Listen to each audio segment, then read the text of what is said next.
History, at its heart, is a tapestry woven of victories, defeats, revolutions, and tragedies.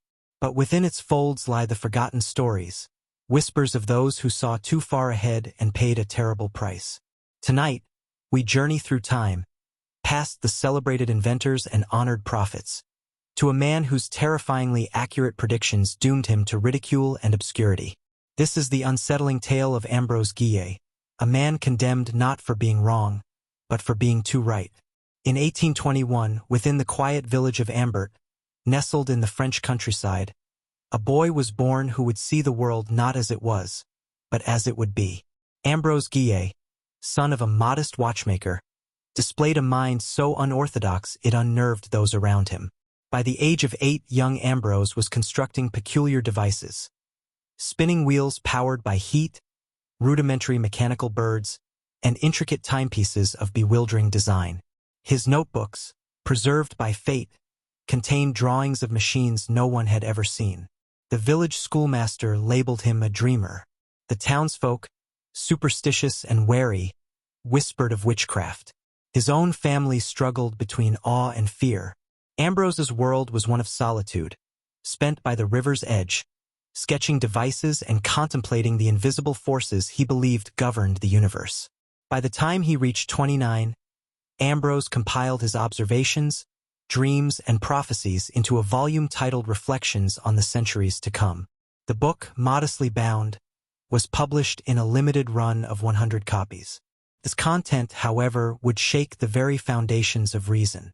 In its pages, Ambrose spoke of machines that defied the skies, mechanical birds transporting men and cargo across oceans in mere hours. He described devices, small enough to fit in the palm, capable of transmitting voices and images across the world instantaneously. He wrote of metallic chariots without horses, guided by invisible forces, racing down stone-paved roads. But his visions turned darker. Ambrose predicted 2 great wars that would engulf the world within a single century. He described battlefields littered with trenches, poisonous gas clouds hanging heavy in the air, and armored vehicles rolling over the dead. He spoke of a terrible new weapon, a sphere of blinding light that would obliterate entire cities in seconds. Contemporaries laughed.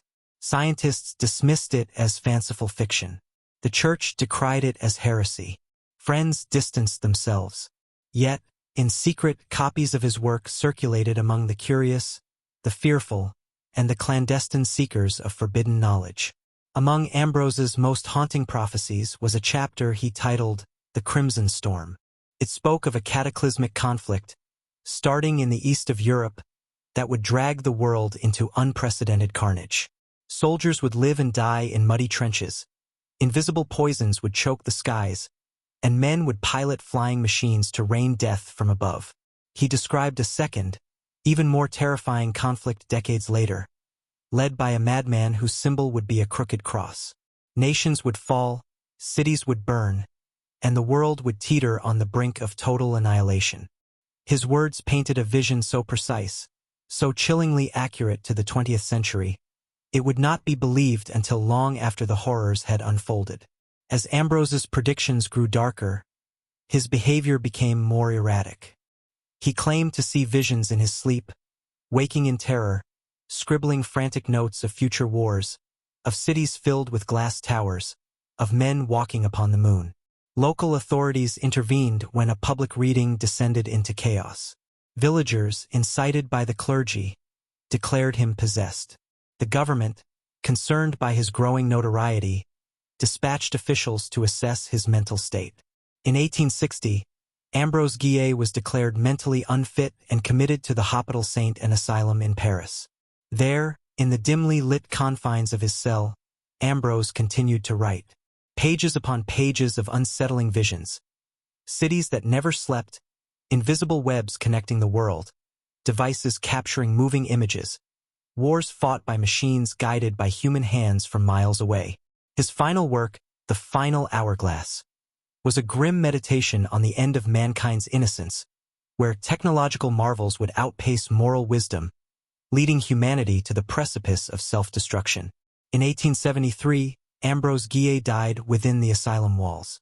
Official records listed heart failure, but the staff spoke in hushed tones of a man driven mad by visions of a world no one else could fathom. His body was laid in an unmarked grave beneath a gnarled oak, his name destined for obscurity. His manuscripts vanished, either destroyed by fearful clergy or hidden by those who recognized their eerie truths. In the decades that followed, Ambrose's name became a cautionary tale of genius descending into madness. Nearly a century later, in 1956, historian Claudine Marchand, researching obscure visionaries of the 19th century, stumbled upon a decaying farmhouse in Auvergne. Within its attic lay a trunk of yellowed manuscripts. Among them were Ambrose's lost journals. Marchand's investigation revealed prophecies so precise they defied coincidence. The wars, the technological marvels, the terrible new weapons, all described with haunting accuracy. Scientific analysis confirmed the document's age and authenticity. The academic world reacted with skepticism, the religious with suspicion. Yet, copies of the journals spread, captivating those drawn to the mysteries of time and fate. Today, Ambrose Guillet remains a figure of historical controversy. Scholars debate whether his writings were the product of genius or madness. Skeptics insist on coincidence, while believers hail him as a prophet lost to history. His birthplace bears a modest plaque, "To the man who saw too far." Modern researchers study his predictions, drawing unsettling parallels to the ongoing march of technology and conflict. Documentaries, books, and academic papers keep his name flickering at the edges of obscurity. Ambrose Guillet's tale is a chilling reflection of humanity's fear of the unknown. Time and again, history has buried those whose truths threaten to shatter the accepted order. Men and women who glimpsed the shape of things to come, only to be condemned for their foresight. But echoes persist. In forgotten journals, in whispered legends, in fading plaques on crumbling walls. As we rush into a future even Ambrose could scarcely imagine, his warnings, his visions, remain. Perhaps, somewhere among his final unread pages, lies a prophecy meant for us. A warning unheeded, waiting to be seen. Until then, remember, those labeled insane are often the ones who speak the most unsettling truths.